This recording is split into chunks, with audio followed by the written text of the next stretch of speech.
Hello friends, welcome to my channel. Friends, తల్లికి వందనం పథకానికి సంబంధించి మనకి ఈ రోజు అయితే అమౌంట్ రిలీజ్ చేస్తున్నారు కదా. సో మరి ఈ అమౌంట్ క్రెడిట్ అవ్వాలంటే కొన్ని ఎలిజిబిలిటీస్ మీకు అయితే ఉండాలి. అవేమిటో ఈ వీడియోలో చూద్దాం. అలాగే లిస్టులు ఏమైనా వచ్చాయా, ఈ సచివాలయంలో ఎలిజిబుల్ లిస్ట్, ఇన్ఎలిజిబుల్ లిస్టు, దీనికి సంబంధించి ఏమైనా అప్డేట్ వచ్చిందా, అన్ని డీటెయిల్స్ కూడా ఈ వీడియోలో చెప్తాను. వీడియోని అయితే అక్కడే స్కిప్ చేయకుండా వినండి.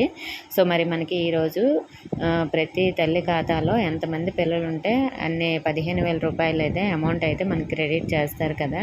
సో దీనికి సంబంధించి మీరు ఎలిజిబిలిటీస్ ఏమి ఉండాలంటే, ఫస్ట్ మీరందరూ కూడా హౌస్ హోల్డ్ డేటాలో ఉండాలి. అంటే పిల్లలు, పేరెంట్స్ ఉండాలన్నమాట. అలాగే ఈకేవైసీ కంప్లీట్ చేసుకోవాలి. సెకండ్ది, ఆల్రెడీ ఈకేవైసీ అనేది మనకి బెనిఫిషియరీ ఈకేవైసీ ఆప్షన్ అనేది ఆల్రెడీ సచివాలయంలో వచ్చింది. చాలామంది చేయించుకునే ఉంటారు. సో ఆల్రెడీ ఇంతకుముందు చేయించుకున్న వాళ్ళు అవసరం లేదు. మీ నేమ్ ఏమైనా వస్తే అది సచివాలయంలో కంప్లీట్గా మీరు కంప్లీట్ చేసుకొని ఉండాలి. నెక్స్ట్, మీ అకౌంట్కి అయితే ఎన్పిసి అనేది యాక్టివ్లో ఉండాలి. థర్డ్ది, యాక్టివ్లో ఉంటేనే అమౌంట్ పడుతుంది. ఆల్రెడీ యాక్టివ్లో ఉందా లేదని ఎలా చెక్ చేసుకోవాలని నేను వీడియో కూడా చేశాను. ఆ వీడియో చూడండి. ఈ వీడియో లాస్ట్లో కూడా ఇస్తాను. నెక్స్ట్, 75% హాజరు అనేది ఉండాలి మీ స్కూల్లో కానీ కాలేజ్లో కానీ. అలాగే నెక్స్ట్, మనకి 75 హాజరు ఉండాలంటున్నారు కదా. మరి స్టార్టింగ్ ఇప్పుడు జాయిన్ అయిన వాళ్ళకి, ఫస్ట్ ఇయర్ వాళ్ళకి, ఇంటర్ ఫస్ట్ ఇయర్ వాళ్ళకి, అలాగే ఫస్ట్ క్లాస్ జాయిన్ అయిన వాళ్ళకి ఇస్తారంటే వాళ్ళకు కూడా ఇస్తామని హామీ ఇచ్చారు. కాబట్టి మీకు హాజరుతో సంబంధం లేకుండా ఇస్తారు. మిగతా ఎలిజిబిలిటీస్ అన్నీ కూడా ఉండాలి.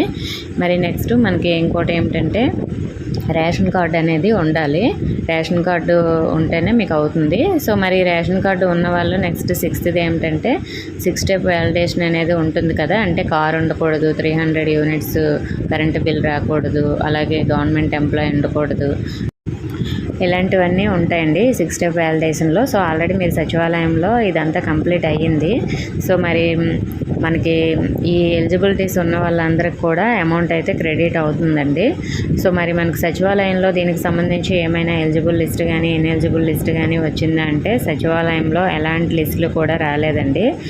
ఎలిజిబుల్ లిస్ట్ కానీ ఇన్ఎలిజిబుల్ లిస్ట్ కానీ, అలాగే సచివాలయంకి ఇలా అమౌంట్ రిలీజ్ చేస్తున్నామని కనీసం ఒక్క గ్రూప్లో కూడా మెసేజ్ కూడా ఇప్పటి వరకు రాలేదు, ఈరోజు మార్నింగ్ వరకు కూడా. అలాగే మనకి ఎన్బిఎంలో ఏమైనా రిపోర్ట్స్ వచ్చాయంటే ఎన్బిఎంలో రిపోర్ట్స్ ఏమీ రాలేదండి. ఇంతకుముందు ఎన్పిసి అనేది ఎవరికైతే ఇన్యాక్టివ్లో ఉందో వాళ్ళ నేమ్స్ మాత్రమే ఇచ్చారు.